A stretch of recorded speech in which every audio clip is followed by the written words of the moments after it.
nice ride. I love it, especially when you work right. Good day everybody, RC Grabbag here. Welcome back to the channel.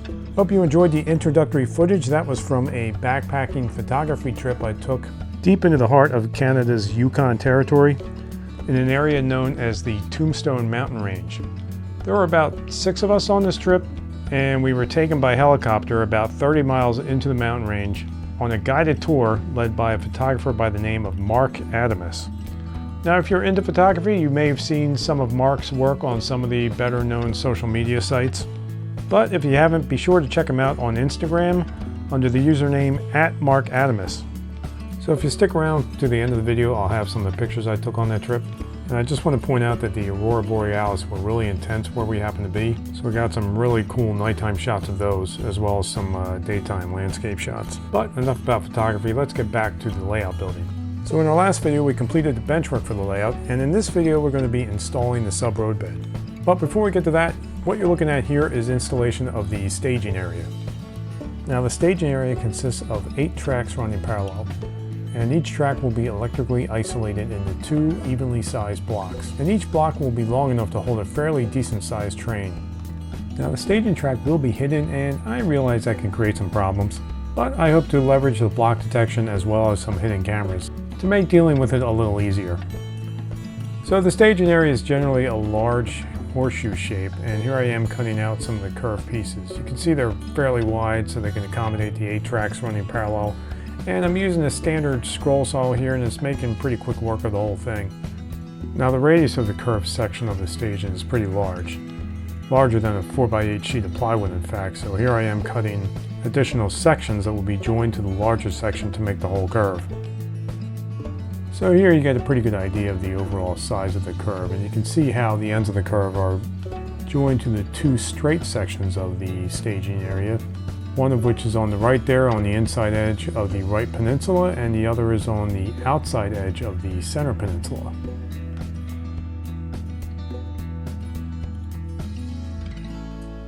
So here I am putting down the cork roadbed on the curved section of sub-roadbed, and that will be followed with putting down the track. Now I'm attaching both the cork roadbed and the track with a construction adhesive called Loctite Power Grab. And I really like working with this adhesive because it's got a very thick consistency, and it will hold your cork roadbed and your track in place, even on the curves, without requiring any sort of anchor.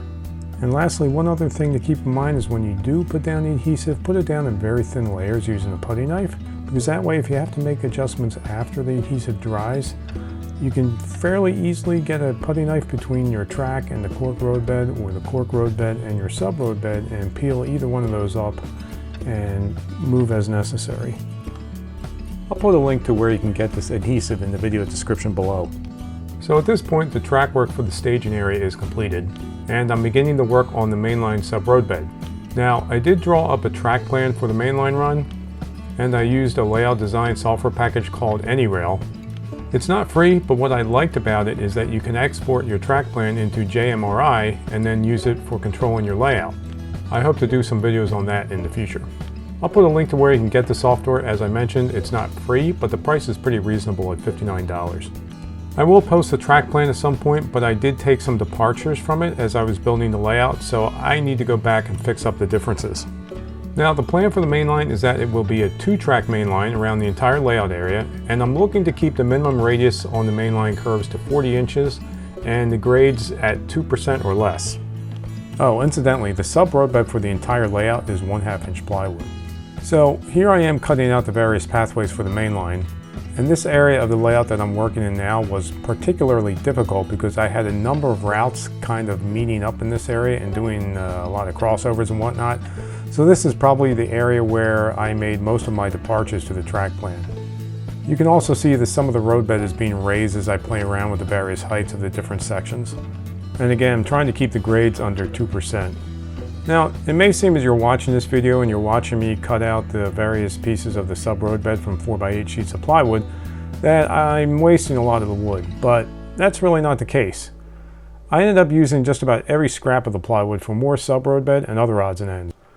Now I'm continuing to cut the sub-roadbed in another area here, and you can see that some of the track work will be fairly high off of the bench work. The highest track will be approaching what I expect will be the main focal point of the layout when people enter the room, and that is a 2-foot tall curved wooden trestle, roughly 7 feet in diameter and roughly 12 feet long.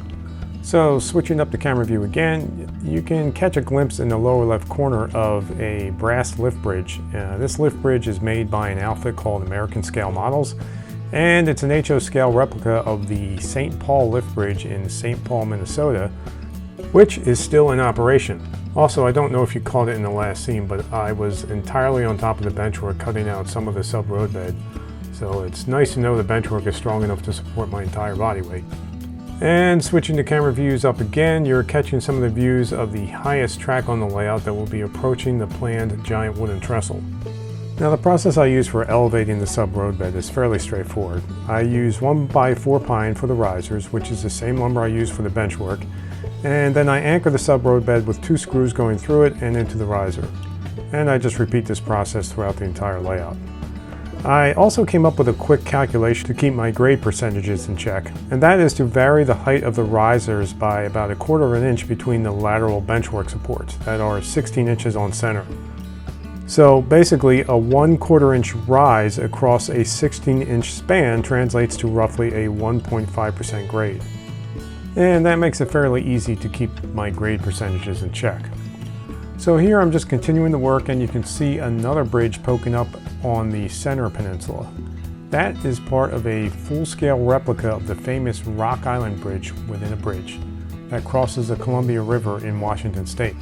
It's sometimes referred to the bridge within a bridge because the original bridge was strengthened by creating another bridge-like structure around it, and thereby allowing it to stay in operation without requiring it to be completely replaced.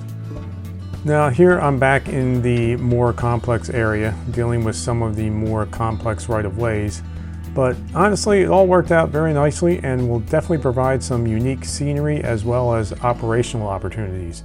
Overall, an area with a lot of interest. So there's not much more to be said about how this is all going together, except that you'll see the camera angles changing from time to time as I move through the various areas. And I'd just like to say, as a general rule, I basically started working on the highest track elevations first, and those typically occurred closer to the center of the benchwork. And then I worked my way out to the edges where the lower elevations of track work would be. I'd also like to point out that the layout will be a mix that includes a somewhat densely populated urban area that will be relatively flat in terms of elevation changes, and then that will transition into a more mountainous region with lots of elevation changes. And here you can see some of the sub-roadbed at the lowest elevation being installed, and the same methods used as with the higher elevations. And here I moved to the other side of the peninsula and I'm installing the low level of sub-roadbed there. And finally, I'm here back in the center peninsula, and this is the area I have designated as urban-ish, so there is basically no elevation change here. And then once this area is completed, the sub-roadbed for the entire layout will be finished. And you can see some of the staging in this scene that was completed earlier in this video, but as I said, this will be hidden under the scenery. Some of the other plans I have for this section include a waterfront area, as well as some urban-style railroading with tracks embedded in the streets for servicing various industries in and around the area. I'd also like to have a trolley system running around in a small space, but I haven't quite worked that out yet. So getting really close to the end here, and I'm just putting in some curved pieces that will lead trains out of this central peninsula area, and one of the right-of-ways will lead through a large freight and passenger yard area that will occupy a good part of the right side peninsula. So there you have it, all of the sub-roadbed is in place, ready for the track lane to begin. And we'll have a look at it from various angles here. Now as you look at some of these scenes, if you haven't already noticed, there's a sneak peek as to the subject matter of my next video, and that is the giant wooden trestle that I spoke of earlier. You can see it there, mostly completed, on the left-hand side of the layout, sitting in its planned location. At this point there's no track work running across the trestle, so we'll save that and the construction for the next video. You can also see the Rock Island Bridge all the way in the background there in its planned location. It looks small, but it's actually about 10 feet long. So that's it for this video. If you like what you see, please hit that like button and leave a comment below. And also be sure to subscribe.